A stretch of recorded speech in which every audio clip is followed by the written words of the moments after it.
तेजस को bungalow scam में police ने किया गिरफ्तार, रेणुका का दिल टूटा। बंगलो स्कैम की एक नई कहानी, तेजस के धोखे और परिवार की कठिनाइयों के बीच। क्या होगा जब विश्वास ही टूट जाए? क्या तेजस अपने परिवार को फिर से साथ ला पाएगा? जानिए इस दिलचस्प कहानी का पूरा मोड़। कहानी की शुरुआत होती है तेजस से, जिसने अपने परिवार को एक शानदार बंगलो दिखाया। यह बंगला, जो अब तक उनके सपनों का प्रतीक बन चुका था, एक नई शुरुआत की तरह महसूस हो रहा था। तेजस अपने परिवार को दिखाते हुए गर्व से कहता है, देखो, अब हमें किराए के घर में नहीं रहना पड़ेगा। यह बंगला हमारा है। परिवार के बाकी सदस्य, खासकर परेश, रिया और आकाश, हालांकि थोड़े चिंतित थे। परेश ने सख्ती से कहा, तेजस, इतना बड़ा बंगला सिर्फ 3 करोड़ में? कुछ तो गड़बड़ है। लेकिन तेजस ने अपनी माँ की ओर मुड़कर कहा, माँ, आप ही बोलिए। रेणुका ने अपनी पूरी यकीन से बेटे का पक्ष लिया और कहा, परेश, तुम्हें हमेशा शक रहता है, लेकिन इस बार सब कुछ ठीक है। तेजस ने अपने परिवार की चिंता को नजरअंदाज करते हुए बंगले के सभी कागजात पर साइन कर दिए। परिवार ने चुपचाप यह सब होते देखा और रेणुका गर्व से बोली, आज का दिन हमारे परिवार के लिए ऐतिहासिक है। बंगलों में कुछ दिन तो सब कुछ सही रहा, लेकिन फिर एक सुबह पुलिस की दस्तक हुई। रेणुका ने दरवाजा खोला और पुलिस ने कहा, आपको यह घर खाली करना होगा। रेणुका ने घबराकर पूछा, कैसी बात कर रहे हैं आप? यह घर तो हमारा है, इंस्पेक्टर ने कहा। कृपया अपने दस्तावेज दिखाइए। तेजस भागते हुए अंदर से कागज लाया, लेकिन जब पुलिस ने दस्तावेजों को देखा तो उनका चेहरा गंभीर हो गया। यह तो रेंट अग्रीमेंट है, मिस्टर देशमुख। इसमें साफ लिखा है कि आप सिर्फ किराएदार हैं और असली मालिक ने घर खाली करने का नोटिस दे दिया है। तेजस के हाथों से कागज गिर गए। रेणुका के हाथ से पूजा की थाली गिर गई और दीपक बुझ गया। रोशनी ने घबराकर तेजस से पूछा, क्या यह किराए का घर है? तेजस, जो खुद भी इस सत्य को समझ नहीं पा रहा था, केवल चुप खड़ा था। सचिन और आकाश ने तेजस पर गुस्से में कहा, हमने पहले ही कहा था कि कुछ गड़बड़ है। रेणुका टूट गई, परेश, मुझे माफ कर दो। मैंने तुम्हारी बात पर भरोसा नहीं किया, बस अपने बेटे पर आंख मूंदकर यकीन किया।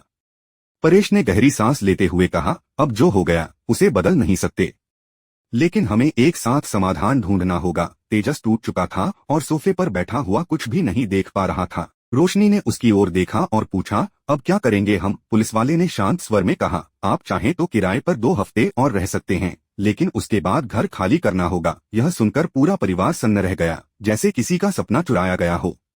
अगले दिन सचिन और आकाश ने तय किया कि वे उस एजेंट को ढूंढ कर रहेंगे जिसने तेजस को ठगा था। वे कई दफ्तरों और प्रॉपर्टी ऑफिस में गए, लेकिन वहां उन्हें पता चला कि एजेंट अब फरार हो चुका था। उसका ऑफिस बंद पड़ा था और मोबाइल स्विच ऑफ था। एक क्लर्क ने बताया कि उस पर पहले भी धोखाधड़ी के केस चल रहे थे। सचिन ने गुस्से से कहा, अब चाहे जो हो, मैं इसे सजा दिलाकर ही दम लूंगा। उधर घर में रेणुका बिखरी हुई बैठी थी। उसकी चेहरे पर थकावट और निराशा थी। रोशनी उनके पास जाकर बोली, माँ, आप चिंता मत कीजिए, मैं उस आदमी को ढूंढ कर रहूंगी। रोशनी ने अपनी पहचान छिपाते हुए पुराने ऑफिस के कांटेक्ट से जांच शुरू की।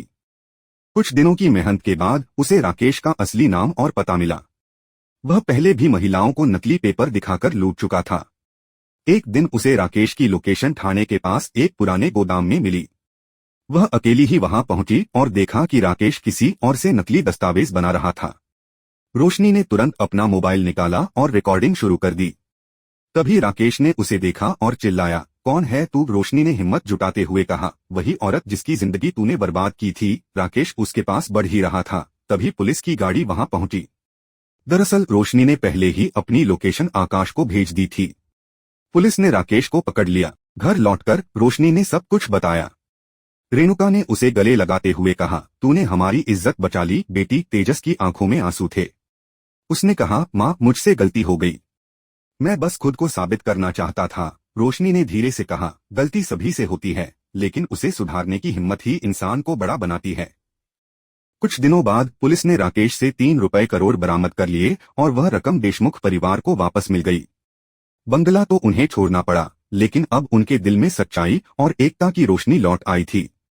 तेजस ने समझ लिया था कि केवल सपने देखने से नहीं, बल्कि सच्चाई को समझने से ही इंसान उड़ान भर सकता है। एक शाम जब परिवार सब साथ बैठकर चाय पी रहा था, रेणुका ने कहा, घर चाहे किराए का हो या अपना, अगर परिवार साथ हो तो हर जगह स्वर्ग बन जाती है। सचिन मुस्कुराए और बोले, सही कहा काकू, असली घर दिलों में होता है, दीवारों में नहीं। तेजस ने सबकी ओर देखा और बोला, अब मैं किसी सौदे में अपने रिश्ते नहीं खोऊंगा। रेणुका ने उसका सिर सहलाते हुए कहा, बस यही समझ आ जाए तो हर हार भी जीत बन जाती है। और फिर देशमुख परिवार ने एक नई शुरुआत की, इस बार बिना किसी झूठ, लालच या छल के। पर्दे के पीछे वही आवाज गूंज रही थी, उड़ने की आशा सिर्फ परों से नहीं मिलती, हौसले और सच्चाई से मिलती है। सचिन ने जैसे ही दस्तावेज खोला, उसके चेहरे का रंग उड़ गया। अंदर एक बैंक की नोटिस थी जिसमें लिखा था कि देशमुख हाउस के नाम पर किसी ने लोन लिया था और अब उसका क्लेम दर्ज हुआ है। यह देखकर पूरे परिवार में हलचल मच गई। रेणुका ने चौंकते हुए कहा, यह कैसे हो सकता है? हमने तो कभी कोई लोन नहीं लिया। सचिन ने गहरी सांस लेते हुए जवाब दिया, इसका मतलब है कि किसी ने हमारे घर के कागजों के साथ छेड़छाड़ की है। इस बात को सुनते ही पूरा परिवार सन्न रह गया। सबकी नजरें तेजस और रोशनी पर टिक गईं। रोशनी के चेहरे पर डर और घबराहट साफ झलक रही थी। उसकी आंखों में पसीने की बूंदें चमकने लगीं। साली ने तुरंत शक जताया, रोशनी भाभी, क्या आप कुछ छिपा रही हो? रोशनी ने मुस्कुराते हुए सिर हिलाया और कहा, नहीं, मैं क्यों कुछ छिपाऊंगी। लेकिन उसकी आवाज में जो थरथराहट थी, वह किसी को भी शंका का कारण बन रही थी। सचिन ने तुरंत फैसला लिया, अब इस मामले को पुलिस के पास ले जाना होगा। हमें यह जानना होगा कि हमारे कागजों का गलत इस्तेमाल किसने किया है। शाम होते होते पूरा परिवार थाने पहुंचा। इंस्पेक्टर ने कागजात की जांच की और कहा, यह मामला थोड़ा पेचीदा है। कागजात पर सिग्नेचर सही हैं, लेकिन दस्तावेज डुप्लीकेट लगते हैं। तभी एक कांस्टेबल ने आकर कहा, सर, हमने रिकॉर्ड्स में एक नाम पाया है, राकेश चौहान। रेणुका की आंखें चौड़ी हो गईं। यह वही नाम था जिसने पहले भी तेजस और रोशनी को फर्जी डील के जरिए धोखा दिया था। इंस्पेक्टर ने कहा, हाँ, और इस बार उसने किसी अंदरूनी मदद ली है। घर लौटते ही माहौल और भी तनावपूर्ण हो गया। परिवार के हर सदस्य के मन में शक की लकीरें गहरी हो चुकी थीं। सायली ने कहा, कागजों तक पहुंच केवल घर के किसी अपने को ही हो सकती थी। कमरे में सन्नाटा छा गया। रोशनी का सिर झुक गया। तेजस ने कुछ कहने की कोशिश की, लेकिन शब्द उसके गले में अटक गए। सचिन ने उसे कड़ी निगाहों से देखा और पूछा, क्या तुम फिर से कोई गलती कर रहे हो? तेजस ने सिर झुकाते हुए स्वीकार किया, हाँ, मैंने राकेश से बात की थी। उसने कहा था कि वह हमारे पुराने पैसे दोगुना कर सकता है अगर मैं घर के कागज उसे कुछ दिनों के लिए दिखा दूं। रेणुका का चेहरा सदमे से बुझ गया। वह चीखते हुए बोली, तेजस, तूने वही गलती फिर से की। आकाश और सचिन दोनों ने निराशा से सिर पकड़ लिया। सचिन ने ठंडे स्वर में कहा, इस बार मामला सिर्फ पैसे का नहीं, हमारे अस्तित्व का है। उस रात किसी को भी नींद नहीं आई। घर की छत पर तेज हवाएं चल रही थीं और हर कमरे में सन्नाटा था। रोशनी आंगन में बैठी हुई थी और आंसू बहा रही थी। सायली उसके पास आई और बोली, भाभी, गलती हो गई तो अब उसे सुधारो। डरने से कुछ नहीं होगा, रोशनी ने कांपते हुए कहा। सायली, मैं डर गई थी। राकेश ने कहा था कि अगर मैंने उसकी बात नहीं मानी तो वह मेरे पुराने राज सबको बता देगा। साली ने झकझोरते हुए पूछा, कौन सा राज? लेकिन रोशनी चुप रही और सिर्फ आंसू बहते रहे। तभी सचिन वहां आया।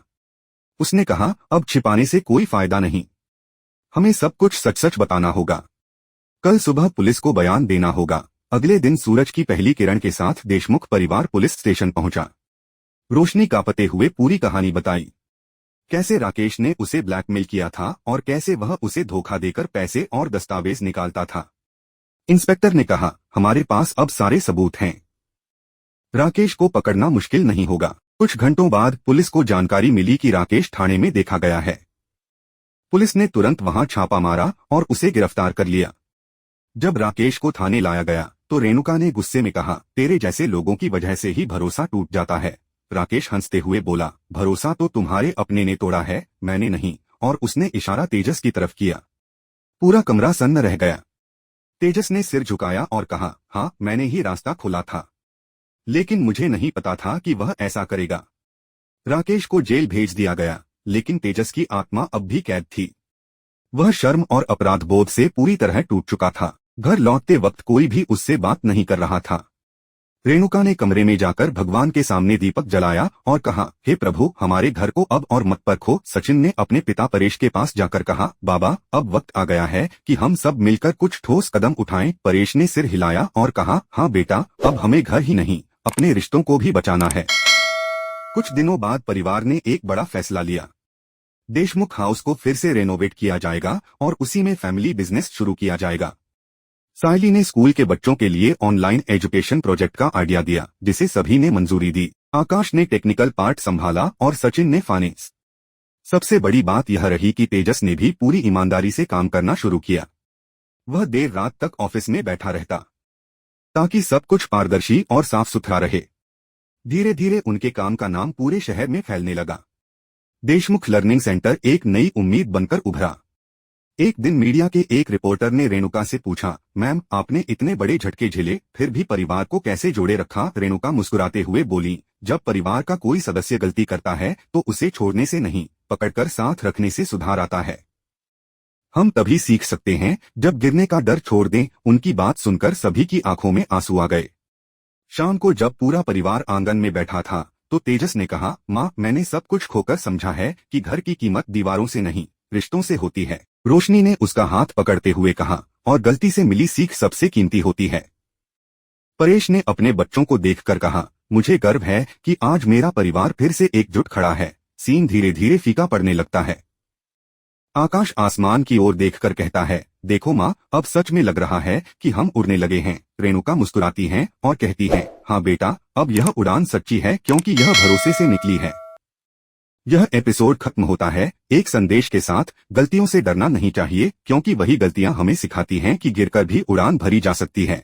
लेकिन आने वाले एपिसोड में एक नया रहस्य सामने आएगा, जब रोशनी के अतीत का छिपा हुआ सच सबके सामने आएगा और देशमुख परिवार की यह शांति फिर से एक तूफान में बदल जाएगी। लेकिन कहानी यहीं खत्म नहीं होती। अगले एपिसोड में फिर से एक नई शुरुआत होती है, जहां एक और नई चुनौती देशमुख परिवार का इंतजार कर रही है।